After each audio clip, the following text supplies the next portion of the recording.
Khamenei की हत्या की पृष्ठभूमि जून 2025 में हुए एक संक्षिप्त लेकिन तीव्र युद्ध में छिपी है।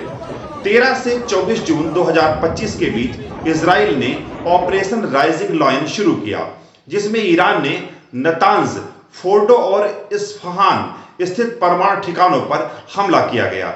इस युद्ध में अमेरिका ने बंकर बस्टर बमों के साथ इजराइल का साथ दिया। यद्यपि 2025 के हमलों ने ईरान की परमाणु बुनियादी ढांचे को भारी क्षति पहुंचाई, लेकिन 2026 की शुरुआत तक यह स्पष्ट हो गया कि तेहरान ने अपने संवर्धन केंद्रों का पुनर्निर्माण कर लिया है। अमेरिकी खुफिया आकलन ने संकेत दिया कि खामनेई एक प्रीएम्प्टिव निवारक स्ट्राइक पर विचार कर रहे थे, जिसने वाशिंगटन और यरूशलेम को एक निर्णायक कार्रवाई के लिए मजबूर कर दिया।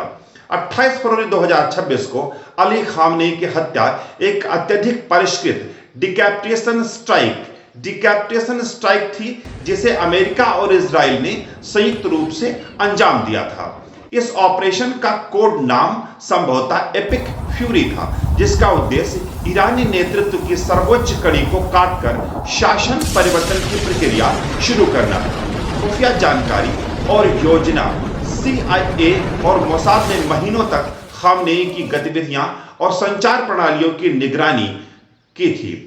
पैटर्न ऑफ लाइफ विश्लेषण के माध्यम से उनकी सुरक्षा प्रणालियों कमजोरियों की पहचान की गई।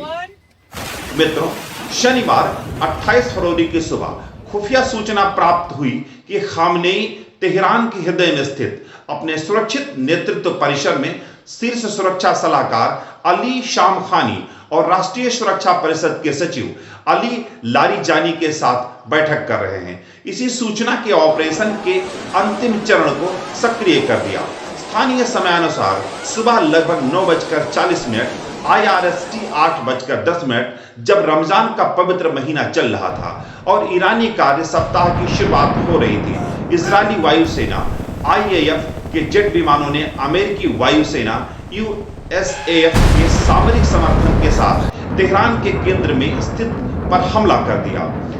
हमलावर विमानों ने परिसर पर लगभग 30 बम गिराए। इनमें से कई हथियार विशेष रूप से भूमिगत बंकरों को भेदन के लिए डिजाइन किए गए थे, क्योंकि खामनेई के बारे में माना जाता था कि वह सुरक्षा के लिए गहरे भूमिगत कक्षों का उपयोग करते थे। आवास और मुख्य कार्यालय पूरी तरह से नष्ट हो गया था। प्रारंभिक रिपोर्टों में ईरान ने खामनेई की सुरक्षा का दावा किया था, लेकिन 1 मार्च की सुबह तक ईरानी राज्य मीडिया IRIB ने उनकी शहादत की पुष्टि कर दी। हमले में न केवल खामनेई बल्कि उनके परिवार के कई सदस्य, शीर्ष सैन्य अधिकारी भी मारे गए। खामनेई की बेटी, दामाद, पोता और बहू इस हमले में मारे गए। बाद की रिपोर्टों में उनकी पत्नी की भी चोटें आने की खबरें आईं। IRGC के commander in chief Mohammad Pakpour और शीर्ष सुरक्षा सलाहकार अली शामखानी भी मृतकों में शामिल थे। ईरान का राजनीतिक ढांचा अयातुल्ला अली खामनेई के व्यक्तित्व के इर्द गिर्द सिमटा हुआ था। उनकी अचानक मृत्यु ने एक ऐसा शून्य पैदा कर दिया है जिसे भरना ईरानी संविधान के लिए एक कठिन चुनौती साबित होने वाला है। ईरान के संविधान के अनुच्छेद 111 के अनुसार सर्वोच्च नेता के मृत्यु की स्थिति में सत्ता अस्थायी रूप से एक 3 सदस्यीय परिषद को हस्तांतरित कर दी जाती है। 1 मार्च 2026 को इस परिषद का गठन किया गया, जिसमें शामिल हैं मसूद पेजेस्कियन, ईरान के राष्ट्रपति गुलाम हुसैन मोहसेनी एजेई, न्यायपालिका के प्रमुख अयातुल्ला अली रेजा अराफी, गार्जियन काउंसिल के एक वरिष्ठ सदस्य। अयातुल्ला अराफी को अंतरिम सर्वोच्च नेता के रूप में नामित किया गया है, जो असेंबली ऑफ एक्सपर्ट्स द्वारा स्थायी उत्तराधिकारी चुने जाने तक धार्मिक और शासन संबंधी कार्यों की देखरेख करेंगे।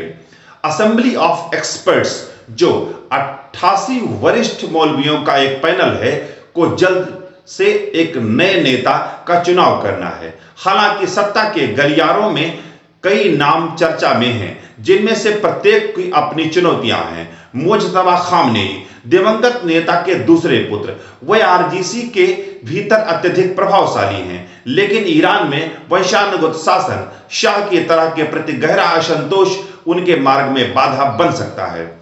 वे वर्तमान में अंतरिम परिषद का हिस्सा हैं और खामनेई के करीबी रहे हैं। हालांकि उनके पास प्रशासनिक अनुभव है, लेकिन उनके पास एक स्वतंत्र राजनीतिक आधार की कमी भी है।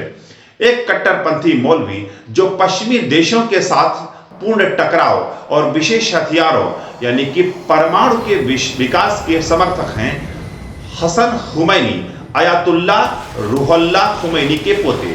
वे एक सुधारवादी और उदारवादी चेहरे के रूप में देखे जाते हैं, लेकिन गार्जियन काउंसिल द्वारा उन्हें अतीत में अयोग्य घोषित भी किया जा चुका है।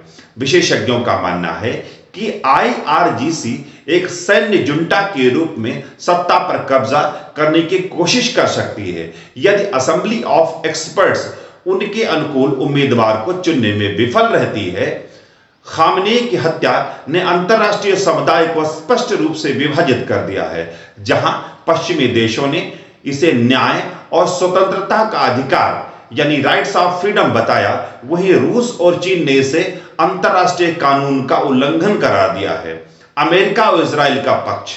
अमेरिकी राष्ट्रपति डोनाल्ड ट्रंप ने ट्रुथ सोशल पर घोषणा की कि इतिहास के सबसे दुष्ट लोगों में से एक मारा गया है। उन्होंने इस अभियान को ईरानी लोगों के लिए अपने देश को वापस लेने का सबसे बड़ा अवसर यानी बेस्ट अपॉर्चुनिटी बताया। इजरायली प्रधानमंत्री बेंजामिन नेतन्याहू ने इसे एक ऐतिहासिक सफलता यानी कि हिस्टोरिकल सक्सेस बताते हुए कहा कि इससे ईरान के परमाणु और आतंकवादी नेटवर्क को पंगु बना दिया गया है।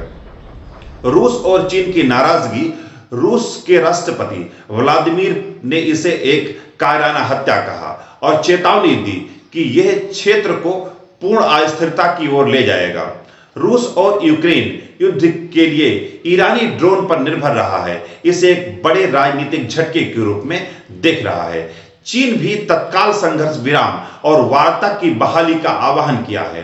भारत की कूटनीतिक प्रक्रिया और आंतरिक स्थिति। भारत ने खामनेई की हत्या पर एक सधी हुई चुप्पी साधे रखी हुई है। भारत के लिए यह स्थिति विशेष रूप से चुनौतीपूर्ण है क्योंकि इसके ईरान के साथ गहरे रणनीतिक और ऊर्जा संबंध है, जबकि इजराइल और अमेरिका उसके प्रमुख सुरक्षा भागीदार भी हैं। विदेश मंत्री एस जयशंकर ने खाड़ी देशों के अपने समकक्षों से बात की और क्षेत्र में स्थिरता बनाए रखने पर जोर दिया। वीजा सहायता। भारत सरकार ने उन विदेशी नागरिकों के लिए वीजा विस्तार की सुविधा सक्रिय की है जिनकी यात्रा योजनाएं इस संकट के कारण प्रभावित हुई हैं। भारत के विभिन्न हिस्सों विशेष रूप से कश्मीर, दिल्ली और हैदराबाद में शिया समुदाय ने खामनेई की हत्या के विरोध में बड़े पैमाने पर प्रदर्शन किए। विपक्षी दल कांग्रेस ने मोदी सरकार की चुप्पी को भारतीय मूल्यों का विश्वासघात करार दिया है। अयातुल्ला अली खामनेई की हत्या ने इस्लामी गणराज्य की नींव को हिलाकर रख दिया है। उनके 37 वर्षों के शासन ने ईरान को एक क्षेत्रीय शक्ति के रूप में स्थापित कर दिया था, लेकिन साथ ही देश को अंतरराष्ट्रीय अलगाव और आंतरिक आर्थिक संकट के गहरे गर्त में भी धकेल दिया था। उनकी मृत्यु के बाद ईरान अब दो रास्तों पर खड़ा है, या तो यह एक लोकतांत्रिक परिवर्तन की ओर बढ़ेगा या फिर IRGC के नेतृत्व में एक और भी अधिक हिंसक और सैन्यीकृत शासन का गवाह बनेगा। ऑपरेशन एपिक फ्यूरी ने भले ही नेतृत्व को समाप्त कर दिया हो, लेकिन प्रतिरोध के विचार और ईरान के विशाल सुरक्षा तंत्र को खत्म करना अभी भी एक दूर की कौड़ी लग रही है।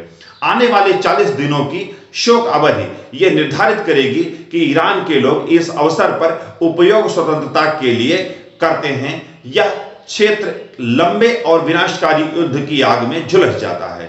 फिलहाल तेहरान की गलियों में सन्नाटा और आशंका का माहौल है, जबकि दुनिया की नजरें असेंबली ऑफ एक्सपर्ट्स के बंद कमरों में होने वाले फैसलों पर टिकी हुई हैं। मित्रों नमस्कार, हम हाजिर होंगे अगले वीडियो में। आप कमेंट्स में जरूर बताएं कि अयातुल्ला अली खामनेई के ऊपर बनाया गया वीडियो आपको कैसा लगा। धन्यवाद।